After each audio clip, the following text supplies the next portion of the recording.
What is up, everybody? It's Ed Gow Jr. of Dad Central, and to my beside me.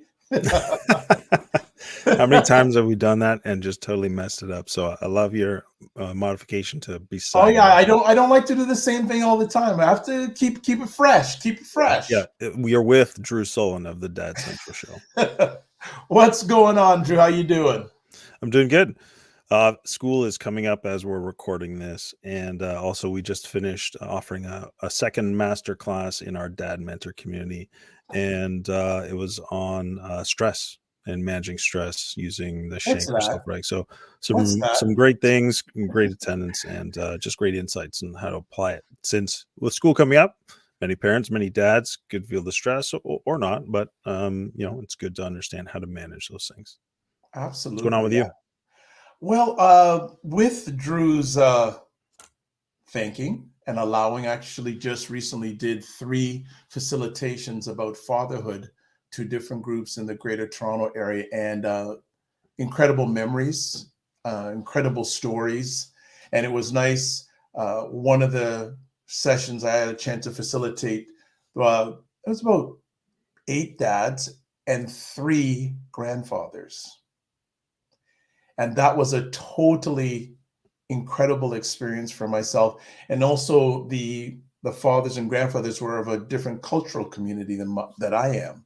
So it was excitement. I went in with excitement there. And I wanted to share a really quick story if everyone's okay with it. I'm going to do it anyways. But I was one of the things we really want our fathers to do is realize that it's not how much time you spend with your child or children, it's what you do with the time you spend with your child or children. And I was in a conversation with these dads and these granddads, and one gentleman says, "Yeah, I do that all the time. I do it every day." I say, "Okay, when do you do this?" And he says, "I do it at 11 o'clock at night." I go, 11 o'clock at night? Most children, especially young ones, should be in bed at that time. He says, "Well, I work an afternoon shift. So when I come home, my son is waiting for me. And what we do is we go out for like a 15, 20-minute drive." And I say, that is so amazing, because a lot of times Dad would come in, even in like 3 o'clock in the afternoon, and say, "I'm beat, I'm tired, I'm done." And this gentleman does spend quality time with his son. And what they do is they go out and they drive in his car and they listen to music. And I say, "You know what? You should document that." Well, ask and you shall receive. He brings out his cell phone and plays a video of his time he spent with his son the night before, and his son is jumping up and down in the passenger seat to music. It brought tears to my eyes because I'd never seen something like that. So I just, a lot of memories, but that was one of the ones that stuck out doing these facilitations about fatherhood. So I just wanted to share that story because I'm never going to forget it. Yeah, great story, and showing that you make the connection opportunities and they happen, and they're powerful. Yeah, so that's great. But yeah, school has started in probably by the time people watch this, most of the time it's either started or getting around the corner, and it's just gone by so fast. It is just really, where I live, there's something called the Canadian National Exhibition. It's been a fair that's run for many, many years. And once that starts, school's around the corner. So we're speaking for dads that it's going to be a great school year, not only for them, but for their families and for their children. So we're excited about a new school year. Yeah, absolutely. And I think we're also excited about this next conversation. Yeah. We've got a great guest who is going to be sharing with us, his story, but also some of the amazing work that he's been a part of. And I think for almost 20 years, he just said, maybe a little over 20 years. So, and it's something I think every father will be able to tap into and resonate, but especially maybe if you haven't had a father present, or you had a father and your father's no longer present in your life, it might be very meaningful to you. So looking forward to this conversation. Absolutely. So you love to do the intros, so we're giving it to you, my man. All right. Well, our guest is Kevin Harris. He's the president of Radial Mentoring, and he's also a dad. He's got 2 teenage sons. So, Kevin, welcome to the show. We're excited to have you and looking forward to learning more about you and, of course, more about this idea of radical mentoring. Hey, guys, I'm so glad to be here, and thanks for having me. This is exciting. First of all, before we even do anything, you guys are doing some great work. And so thanks for just being a champion for dads. As you know, parenting is it's not for the faint of heart, and we need coaches and friends, and some of our best mentors can be guys like you who just have a passion to put content out, and you don't necessarily care who gets it, but it's there and it's available, and you're probably making a deeper impact than you know just by being available and willing to share your stories. So thanks for doing what you're doing. I hope I don't mess up your work here today. Humility. Well, you've been Important. doing it longer than us, so we have to turn to you, you know? Yeah. Lucky you. Well, no, thank you Kevin. That means a lot. I appreciate those kind words for sure. And for us, it is, I think, something Ed and I are both passionate about. And so we're honored to be able to really gain the benefit of having these conversations with, fatherhood role models, with topical experts, and just real dads. So Yeah. Thanks for being here, and I'm looking forward to hearing your story. Yes, and hear more so from glad to be here. Yeah. So I can jump in on the story. You can fire away the first question, unless your first question is going to be tell us your story, and then. Well, I know you. Basically, like to do the intro. That's basically it. Do the intro for us. You roll it. Yeah. So I live in Atlanta, Georgia. I've been married to Susan for almost 23 years. 23 years next month. We've got 2 boys, 17 and 14. So we're having we're in an interesting season where you go from as somebody said at some point along the way, the days are long but the years are fast, or something. There was nothing more earth-shattering and mind-boggling than when a 16-year-old son drove out of the driveway on his own for the first time. That was a whole heck of a different kind of a feeling to see that happen. But I've got some great boys there. Like some of you guys have talked about. I've heard you talk about soccer and baseball. I've got 2 baseball players, and that's a huge part of just sort of the rhythm of our family, is baseball games and experiences like that together. I was born and raised in North Carolina, and we can talk a little bit about my own father experience. I'll let you guys share that or ask that question when you're ready.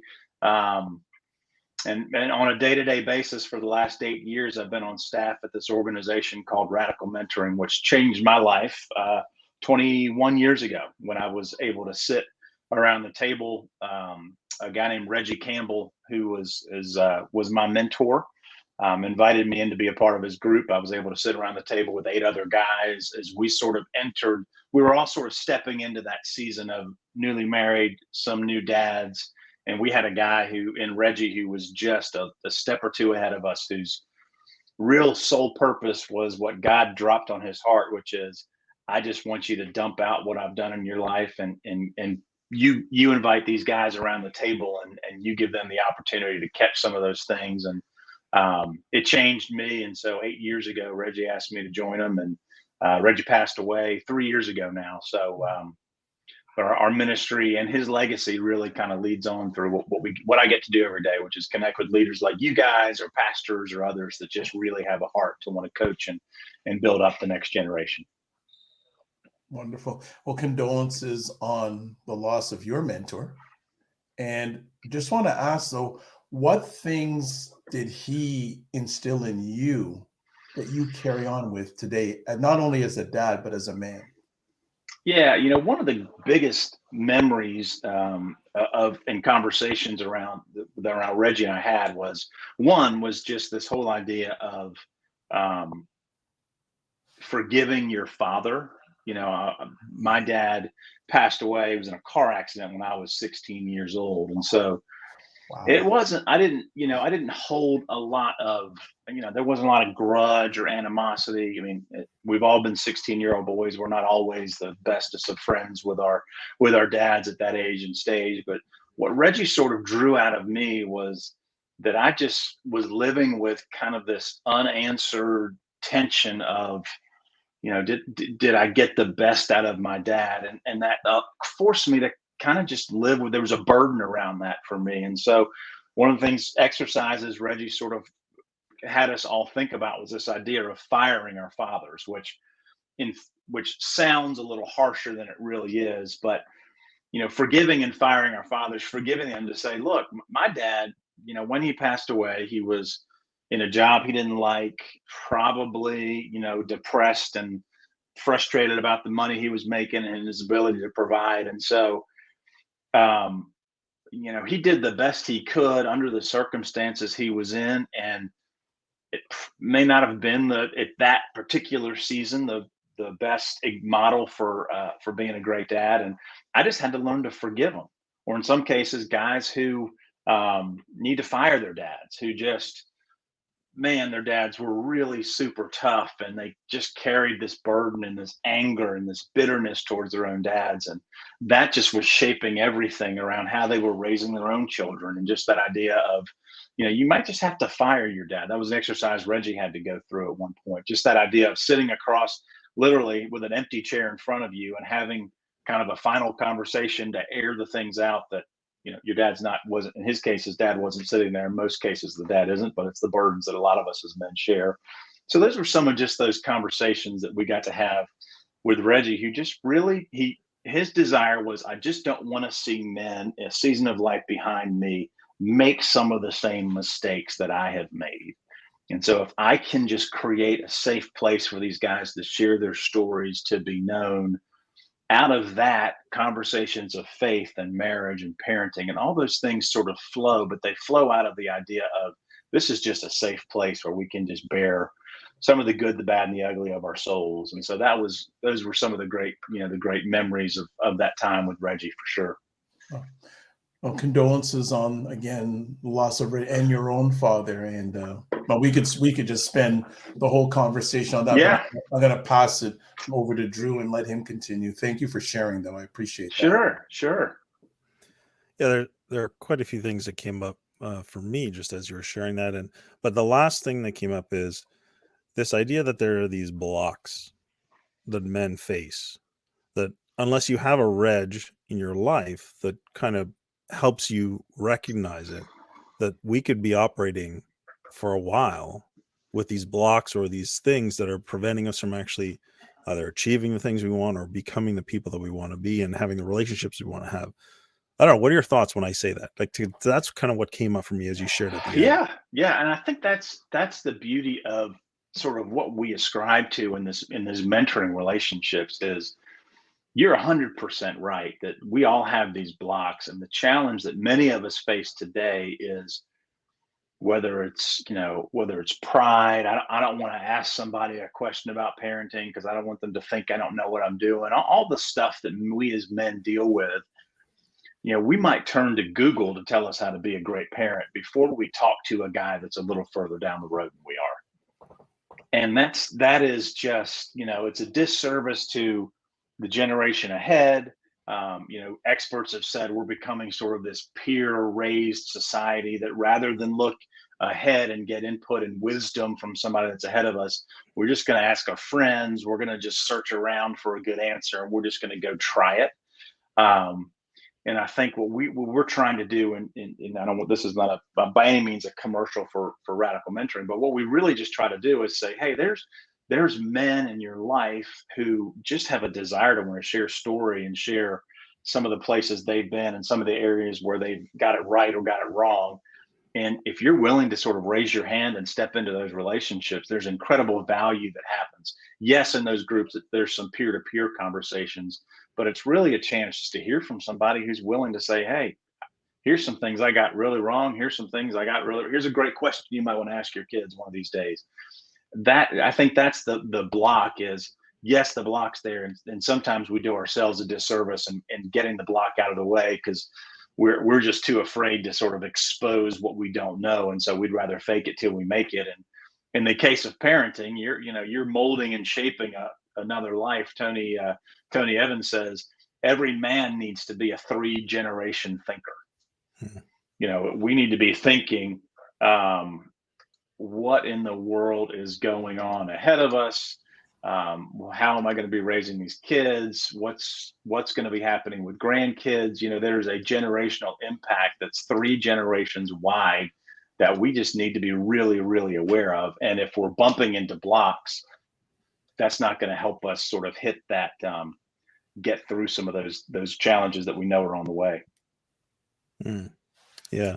Which, when I hear that 3 generations idea, a word that comes up is legacy. But then when you say hitting these blocks and being able to make some choices, I hear it sounds like, the idea of intentionality, being very intentional, and which has come up time and time again on our show, Ed. We've talked about it, I think, a lot. So dads or anyone listening, yes, intentional seems to be very important and very relevant. Maybe I'll ask one more. It's taking us in a little bit of a different path, Yeah, but it's great. it goes with the idea of, being ahead of somebody and seeking, input and guidance and advice. And, I think there might be dads who, and I think Ed even has a close relationship with someone who have recently lost their own father. Mm-hmm. And, you had that experience, and you've had I'd say so what would you say to somebody who is maybe listening and they've recently lost their father, or, maybe they don't have as much time has passed since you have passed. So what advice or what guidance could you share to them to help them where they're at right now? Yeah, I think, as we've done predominantly work with men, at the end of the day, if you sort of look at issues for men around fatherhood, father wounds, marriage, all those other things, the core issue for most guys is an identity issue. That at the end of the day, if they haven't, and I'm going to look at it through the lens of a follower of Christ and a Jesus follower. If they can't look and understand that they're fearfully and wonderfully made, that they were knit together in their mother's womb, that they're one of one, that there's nobody else like them in the world, that if they can't grasp that identity problem, then they're going to be always looking somewhere for some approval and some affirmation. And they're just going to be let down. And for so many men, and this is not, again, it's not criticism of our dads, our understanding that our dads did the best they could. They only knew what they knew.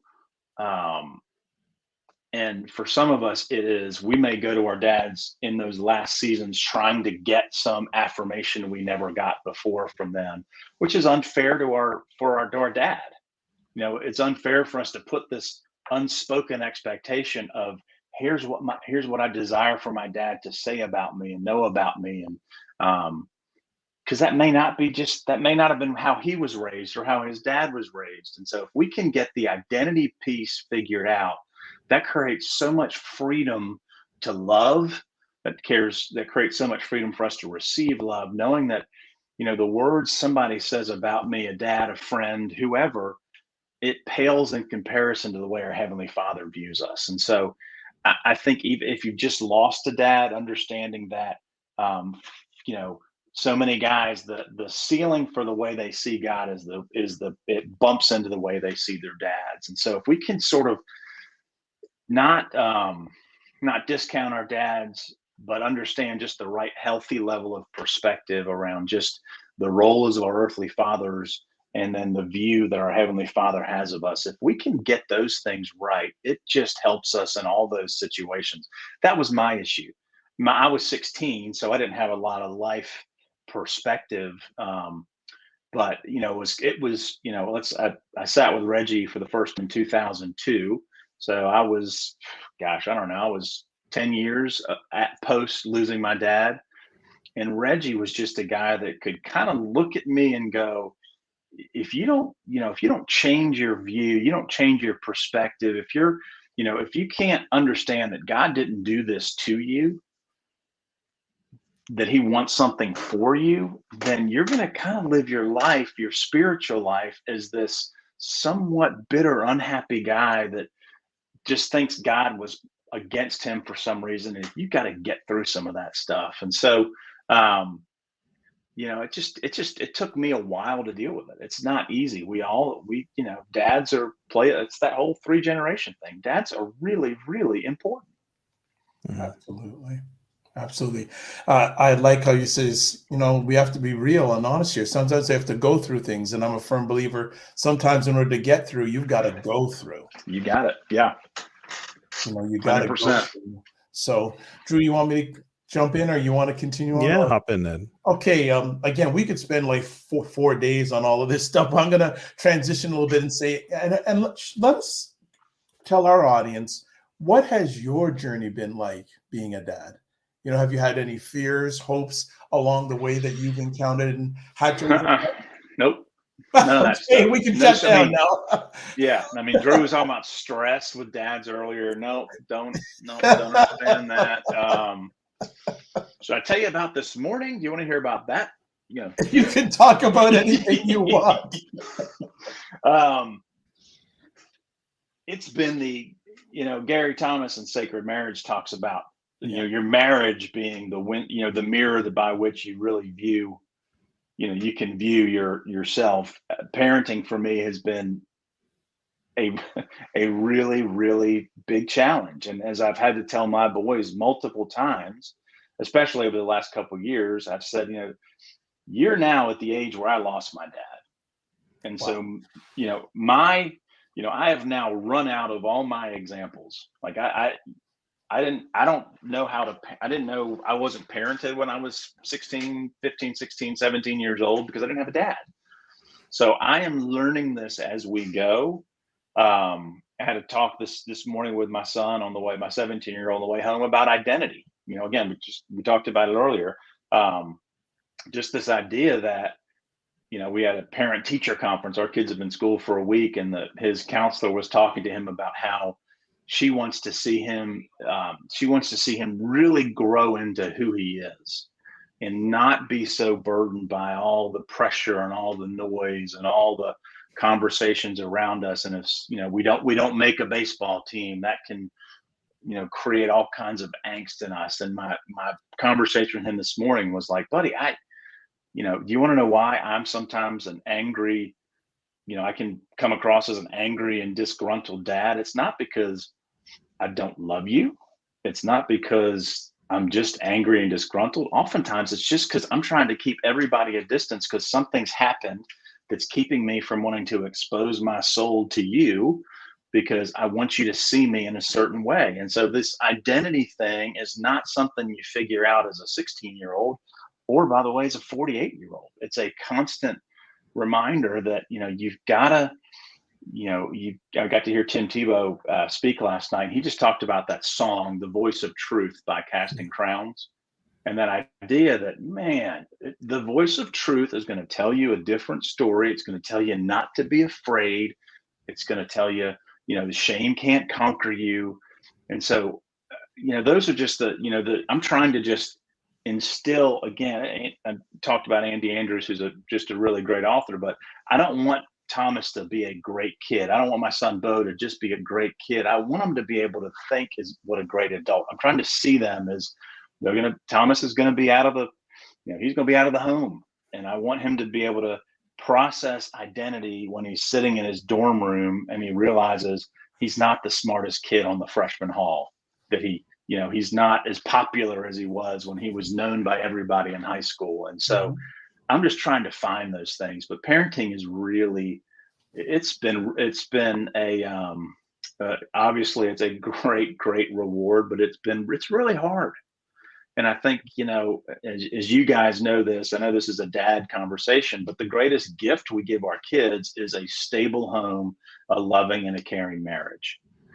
And if they can see that, if they can see how Susan and I relate to each other, how we're aligned and what we want for them, if they can just see that emotional stability and that relational stability in our marriage, which, by the way, comes from us both being closely connected to Christ, the boys they have a greater chance of sort of feeling like they're in a safe environment. And so that quasi answered your question. I took it about No 6 problem. different directions, Dude, which sometimes happens with me. I open my mouth. No, and it's then my mind okay. starts working. It's all good. I want to go a little bit deeper on this because I think there's a good please.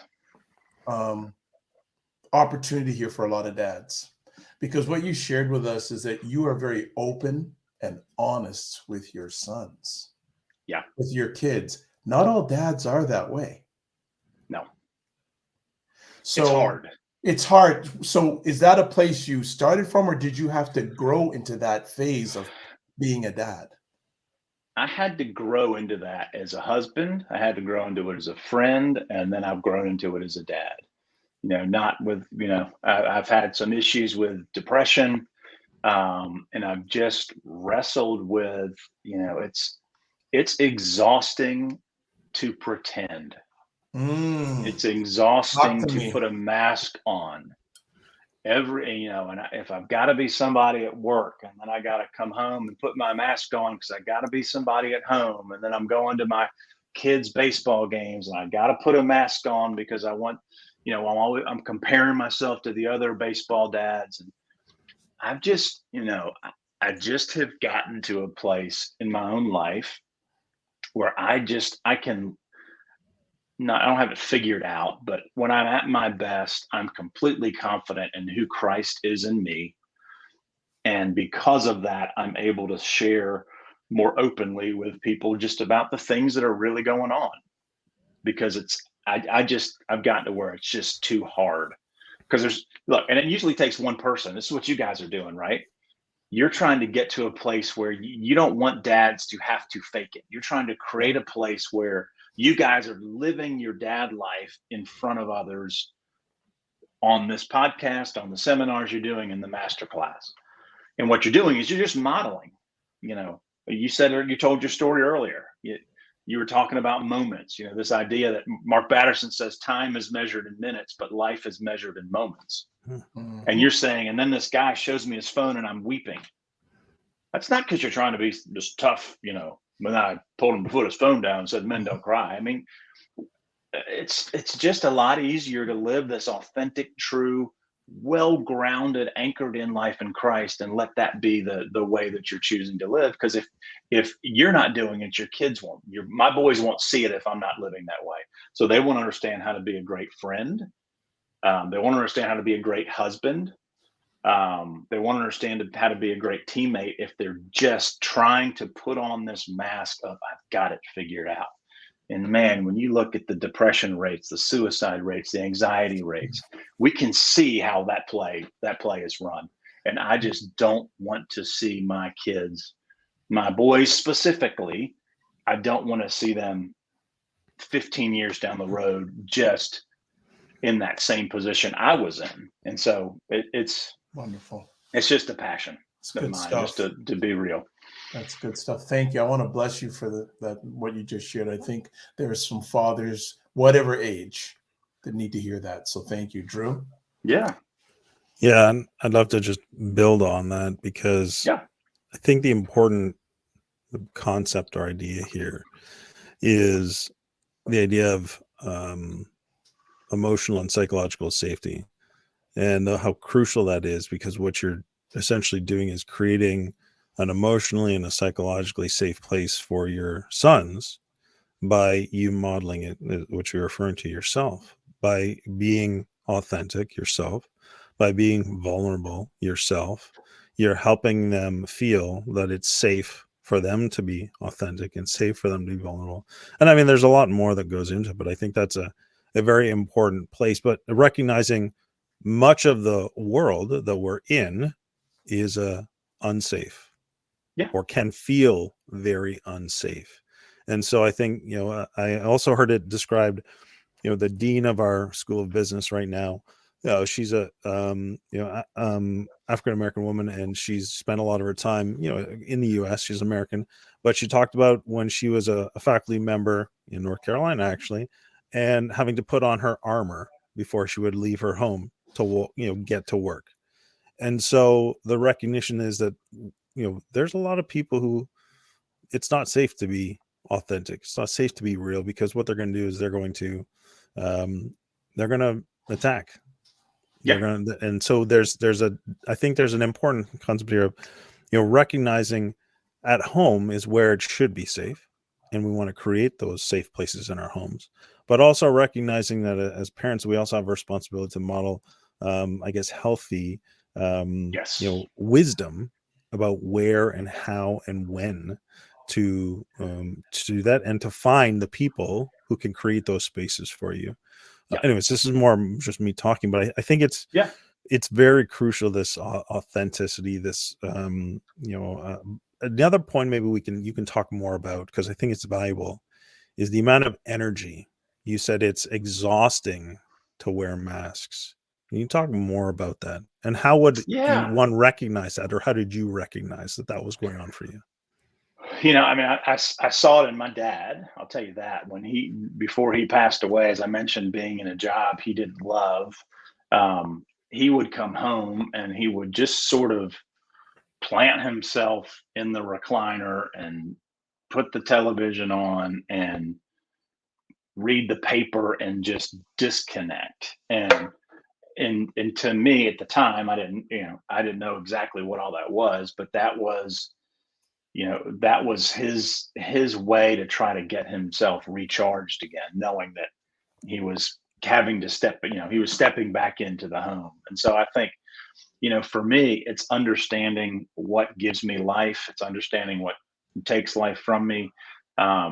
It's understanding that maybe it's okay if I need to sit in the car for 10 minutes when I'm in the driveway, just realign, say the serenity prayer, whatever it might be, to just sort of go, I know I can't give my family my best if I don't take a few minutes just to calm myself down. And I think it's emotional awareness, it's emotional intelligence, all those things sort of play into that. And I think it's just, I see it I was in the financial services career before I started doing radical mentoring. I was traveling every week and I was going into all these appointments and calling on financial advisors. And it was not my passion or my purpose. I was out of alignment. And that's when my depression started to kick in over time, is because I was having to pretend to be somebody that somebody else wanted me to be so that I could show myself to be in the right career, making the right amount of money, trying to do all the things. And over time, it just broke me down more and more and more. And so for me, I just have a really good awareness of that in my own life to can go, okay. And my wife knows it. I can come home today and I'll be energized with a smile on my face because of our conversation. Because she knows it's life-giving to me to be able to talk about radical mentoring, to talk about fatherhood, to talk about my family. Those are the things that bring me life, not days this week when I'm in a spreadsheet and I'm looking at finances and all. I can walk in and she can go, "Yep, you didn't have a great day today." I can't, I'm just not great at faking it. And I can go in there and try to give it the old try, but over time, I just know I fall short on that. And I've just had to learn that about myself. And sometimes it made me, I have to, in these mentoring relationships, sometimes it's an older guy looking at a younger guy and going, I can see where this thing's headed. And I just want you to know, that's why I love mentoring young guys, newly married with young kids. Because when my life went off the rails, it was right there. And so that's my pain and my story. And that's why I love connecting with guys in that age and phase of life. Nice. Well, I feel like that's a great segue into this process or idea of mentoring. So why don't you start by telling us a little bit more about radical mentoring, maybe how it's got started, Yeah. and we can build from there. Yeah, I'd love to. So, and I'll just, you guys will talk about this, but it's radicalmentoring.com. You'll see our website. It's got free resources on it, and it just outlines the entire mentoring process, and you can connect with somebody. So don't, if you're listening and thinking, this sounds great, I can't take notes fast enough, I'm sure it'll be in the show notes and all that stuff. So Radical Mentoring started. Regi, our founder, was a business guy. And he found himself meeting one-on-one with a lot of guys who wanted his time and attention. So he'd be at a Starbucks or in Atlanta, he'd be at a Waffle House, drinking a cup of coffee and pouring his life into a guy. And this guy would be saying, I've got a problem with my wife. I've got a problem with my work. And Regi would feel like he was putting, a piece of bubble gum on a dam that was about to break. And so he heard a guy by the name of Tim Elmore say, more time with fewer people is a greater kingdom impact. More time, fewer people, greater kingdom impact. And so Regi decided in 2001, He wasn't launching a ministry. It was Regi going, I've got a list of about 30 guys who I'm driving all over town, seeing off and on. I'm going to invite those guys to be a part of a mentoring group. I'm going to grab 8 books off my bookshelf. I'm going to open up my Bible and pull out scripture that we can memorize. I'm going to make up some homework assignments and have them do some things. I'm going to borrow some homework assignments from other places that I've seen. And I'm just going to say, we're going to meet once a month for 3 hours. We're going to meet for a year. And you are going to be my 8 guys. And he did it once. And then out of that group, he had another list of guys. And I was in that second list. I got an email in late, probably November of 2001. And all it said was, write your obituary and send it back. And that was how I applied to be a part of Regi's mentoring group. And so in 2002 in January, I didn't know Regi from anybody. I walked into his house and sat around a table with 8 other guys, and we did this same journey together. And so that's really how it started. It was just Regi's own little project that he was working, but he just wanted to make sure he was maximizing his time and really being intentional with a smaller group of guys. He did that for probably 5 or 6 years. 4 or 5 guys around Atlanta hear about it. A few Atlanta churches hear about it. Regi wakes up one day and writes down what God put on his heart was that he was really just doing what Jesus did. And so he wrote this book called Mentor Like Jesus. And he was in a group. It was a defined period of time. It was not about teaching. It was about facilitating and modeling. It was about sending out on assignment, coming back in, debriefing. It was about memorizing scripture. And so he just sort of outlined it in this book, and then it picked up its way into a couple other churches along the way. And so it really started to grow just out of Regi's burden. And then Regi was a guy that uniquely was always looking around for younger guys who he could invite in. So many guys, me included, think this idea of mentoring sounds really great, but we don't know 6 to 8 younger guys that we could invite to be a part of it. Regi was just wired differently. He just wanted to make sure that, I found a picture yesterday of Regi with his last mentoring group. He mentored about 150 guys around Atlanta about a month before he died. And he's got 8 guys sitting around his recliner that he's mentoring. A month before he goes to meet Jesus face to face. He was just on purpose. And so, over time, more churches heard about it, more leaders heard about it. And so what's happened is ultimately we've gotten to a place where, we now work with almost 550 churches in 42 states and 14 countries around the world. This little book, Mentor Like Jesus, has been translated into Spanish. It's been translated into Arabic. I was in Egypt last November training leaders. There's about 100 leaders, men and women, going through a mentoring group in and around the Middle East right now. About 20, I think I said 23,000. We have a men's process and a women's process that kind of go side by side. And so in our heart of our ministry is we give it away. Anybody can create an account. Anybody can find our resources. Anybody could launch a group and they wouldn't have to tell us what they did. But the joy of our ministry is partnering with people who want to get this right. And so we come alongside leaders and churches and just walk them through the journey so that we can see it work. And then we can, then we ultimately get funded by those who've been impacted by the ministry. It allows me to do this sort of stuff, to be able to say, hey, this Dad's Central audience, come check it out. Poke around, see what you like. There's, it's not just a fatherhood mentoring. It covers, the idea is, at least for men, we want to get story right. We want to make sure guys understand their stories. We want to get them to understand grace and theology and identity and some of those core things. And if we can get those core things right, then conversations about marriage and parenting and community, all that stuff it can flow out of the core idea that, that we are one with Christ and Christ is with us. And from there we can, the mentoring piece sort of flows from that, and it goes into other areas of life. Nice. Hmm. Wow. Yeah. That's good. That's good. Go ahead, Drew. Well, I've experienced it, been through it this past year as part of the church that I've been in, and so I can say from that experience, I understand the process, and it is more all encompassing, right? And it's what I think is, when I looked at the experience, the ability to relate in an authentic way with other men is something that most men are hungry for.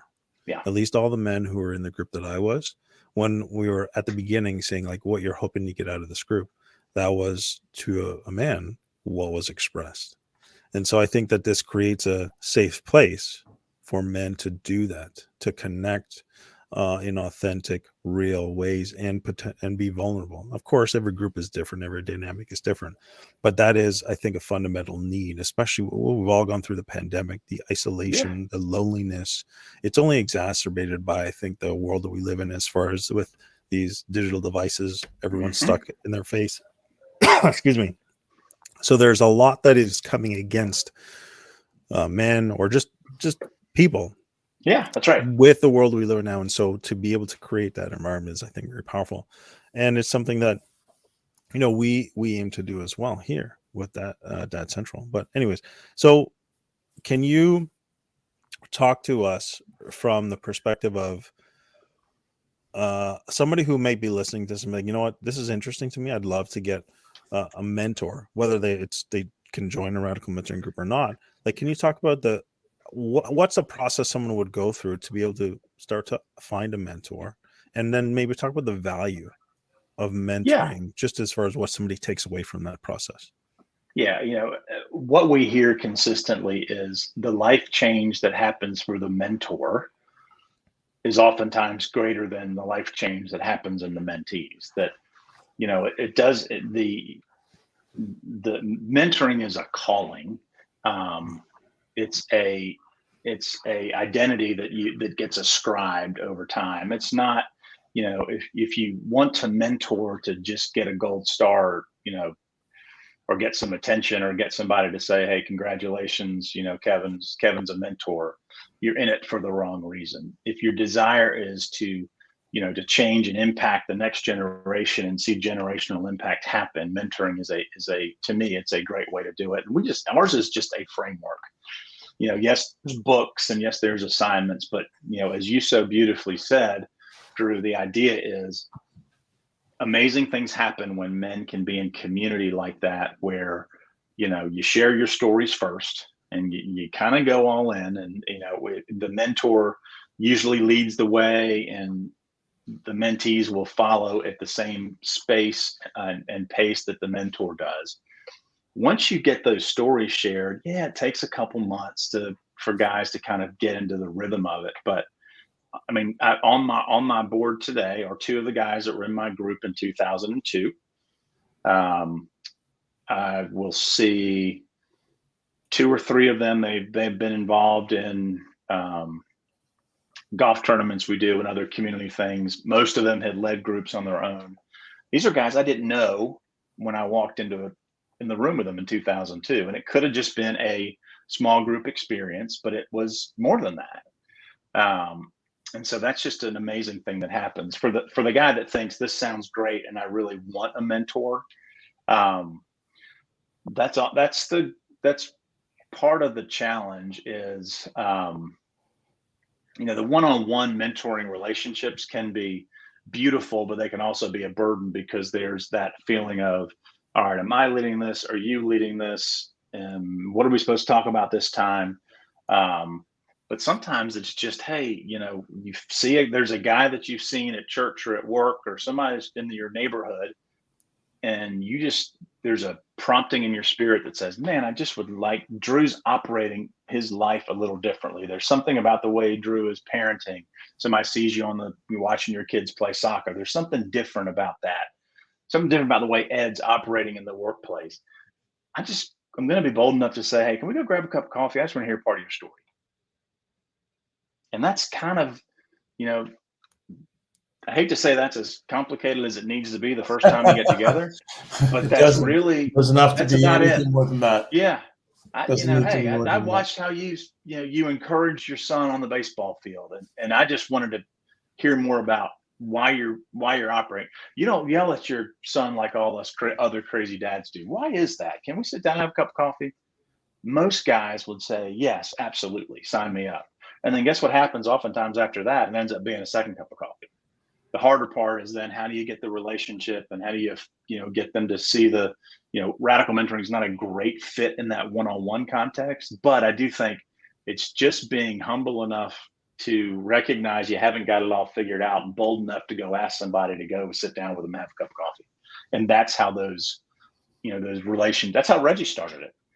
He just happened to be a guy that a lot of young guys wanted to hang out with. Yeah. And it wasn't because he was cool or handsome or whatever. They just saw something different in how he was raising kids and what his marriage looked like. And they just said, hey, I just want to hear more about it. So he just started, as a mentor, started just to accumulate names, and ultimately just said, hey, do you guys want to join me in a group? Yeah, I love that, because most of the time I meet a man or a father the first time, and you said it there, I say, tell me your story. Because they've right. never had the opportunity to just let it all out. And I tell them, I said, I want you to be empty. Yeah. I want you, because from my experience, there's a lot of men and fathers out there that are screaming and nothing's coming out. You got it. Yeah. So I want them to be I'm going to empty. quote you on that one. Okay, no problem. But yeah, because the thing is, they've never had a chance to just get it out. There was a movie many years ago for melanated women called Waiting to Exhale. Well, there's guys out there that want to wait to exhale too. You got it. Yep. So if you're 99% known, you're unknown. Love that. Find a guy, maybe it's a peer, maybe it's a mentor, that you can share that last 1% with. Who's the guy you're going to pick up the phone at 3 a.m. when you wake up in a panic and you got to call somebody? Who's that guy? And if you don't have them, there's a problem, big problem. You better if you don't have them, then guess what? Most of the guys around you don't have them either. Yeah. And so just be humble enough and bold enough to say, hey, Drew, we've spent a bunch of time together, but I just want to know if I were to pick up the phone and call you and I really needed you, I want you to be that kind of friend for me. So let's share that last 1% with each other and just commit. I know I'm going to add one more little thing, because I know Drew time is running over a bit, but I bet Drew really, he's the producer on this thing. I can tell. My mentor says, one of my main mentors I've known for 30 years, he says, every guy should have at least one guy that he has vault conversations with. You got it. Meaning that when you have those conversations, they're locked in the vault, and the only people that can access them is the people who are having that conversation. And when I heard that, I said, no. Yeah. Vault conversations. That's why at the beginning of our mentoring groups, there's typically a covenant that gets signed. And one of the things it says on that covenant is, this is confidentiality. This group is highly confidential. You're not talking to your wife about it. It's just what happens around this table needs to stay at this table. And that's how that community grows quickly. Yeah. True. Yeah. Well, to me, that's trust. Yeah. Right. Yeah. That trust and that safety. And everyone needs some place where they have a trusted friend, confidant, advisor, where they can feel authentic. They can be their authentic, real selves and get that stuff and not loved less for it. That's right. Not judged. Absolutely. There are environments where you very can important. Be fully known, and then you can be judged. In the South, it'd be those bless your heart groups, or I'm just going to pray for you, and you know what that means. But you want to be in an environment where you can be fully known, the good, the bad, the ugly, and not judged because of it. Yes. And those are special places where the gospel shows up and grace shows up, and life transformation happens, which is what I care about, what you guys care about, and what Radical Mentoring is all about. Yeah. Awesome. Well, Kevin, thanks so much. It's been a great conversation. Really enjoyed learning about your story and, of course, the value of the mentoring process, but also the format and structure of Radical Mentoring and how it's transforming people all over the world. So thank you so much for being here. Really honored to have You're you. welcome, guys. I'm cheering you on and glad to be in it with you. Let's keep working together. Awesome. And where can people get in touch with Radical Mentoring? We have it there, but love you to say it again. Yeah, radicalmentoring.com. If you're desperate, just pick up the phone and call me. My number is 770-710-7596. I'd love to reach out to you, or Kevin@radicalmentoring.com. I'm here to help. Wonderful. Well, Kim, we want to, Drew and myself and our family here at Dad Central want to say thank you and your team for what you have done, are doing, and will be doing. And want to say again, thank you for taking time out of your positive, productive schedule. And as I always like to say, don't just manage your time, manage your energy, and make sure you give yourself grace. You got it. This has been the highlight of my day. Thanks, guys. All right. Your wife will know you did something good today when she sees right. you can call you and tell her you hung out with us. And if she says different, I'm calling you guys and telling you. Okay. We'll have to do it again. And another thing I love about you too, Kevin, I love you like to laugh. That's important for our dads. Very important. Let's do it. All right. Take care, Kev. Thank you. Oh, Drew, that was wonderful. Loved it. Well, what did you take home from today's epic conversation?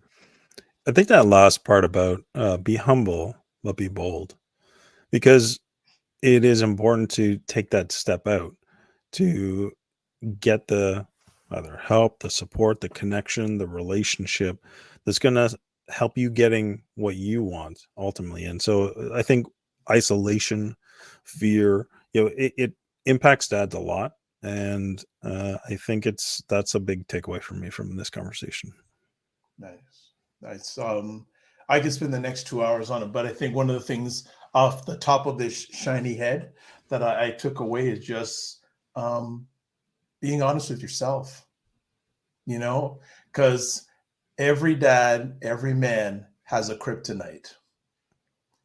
And it's important that dad or that father or that man can share that with someone and have those vault conversations, have that vault conversation partner. I know very much you're a believer in the community aspect. And I think that just screamed throughout this conversation today about having that community. And I want to challenge the dads out there. Like Kevin said, if you have a challenge at 3:00 in the morning, can you call somebody? And is that person going to say, why are you calling me? Or where do you need me? So I think that's really large. So great conversation. That one we may have to have a part 2 on that one, because that was knowledge bomb, bang, bang, bang. So as always, we like to say that the Dad Central show is sponsored by Dove Men Plus Care. Dove Men Plus Care believes that care is the best of a man, because when men care for themselves and others, there's a positive impact. Also, we want you to. We got our podcast website, dadcentral.ca/podcast. Listen to all our episodes. Email us. Also, review us on whatever platform you are watching or listening to our conversations on. Please, would love that, and provide us suggestions, other guest suggestions. And finally, lots of free resources on dadcentral.ca. So thank you so much for taking the time to listen or watch this epic conversation. As always, remember to give yourselves grace. And don't just manage your time, manage your energy. We'll see you soon. Take care.